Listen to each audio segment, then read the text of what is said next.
Good to see you almost every now and then anyway. But how is this major problem impacting our youth in particular? It's good to know you're on the streets.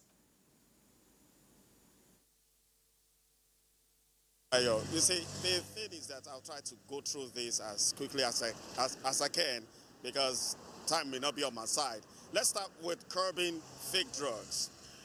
From NAFDAC point of view, fake drug means any drugs that has not passed through them is fake. So if you have a drug coming in locally or internationally and it has not passed through NAFDAC, it's fake. So to drive home this message, they went into the town here in Lagos and closed about 11,000 shops for allegedly selling fake drugs. And they have their task force, they have their surveillance team monitoring this every time. And that is NAFDAC's point of view. Now let's go to the second one to cut it short. There are some drugs that are also drugs that are normally used, over-the-counter drugs, prescription drugs, but are being abused. And this is where NAFDAC comes in, and NDLEA. There's a nexus between them. Let's take, for example, opioid. Opioid is a drug derived from an opium plant, and it's used to produce morphine, fentanyl, and codeine.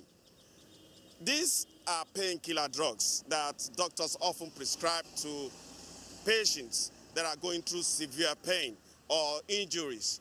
Now, substance abusers are now using it to get high because the job of the opioid is to get into the brain and block pain receptors and create a kind of euphoria for the patients.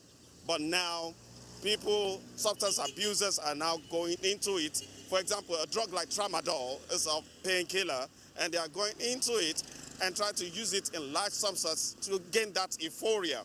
And now NAFDAC is saying, although this is being regulated, we can't continue with this. NDLA is also saying, you can't be smuggling this thing into it. Although it's tablets, you can't smuggle them in. And they've decided to come into a collaboration because they discovered that we can't work in silos.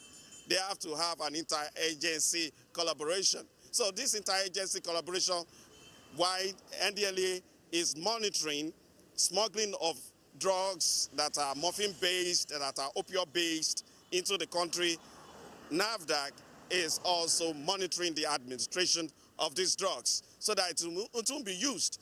Let's take, for example, cough syrups. It's still over-the-counter drugs. When you have a cough, you go there and buy your cough syrup. But these syrups have codeine inside, and these substance abusers will buy it and drink it at once. What should be used in doses, they'll take it in at once. So this is what they are combating right now in the country. So these are the two things. I believe I've been able to do that with the time that I have. Ayo. Larry, thanks so much for giving us that insight and making relevant examples to the extent of drug and substance abuse that we're having among the youth population and efforts to also combat drug smuggling in the country. Thank you for your time.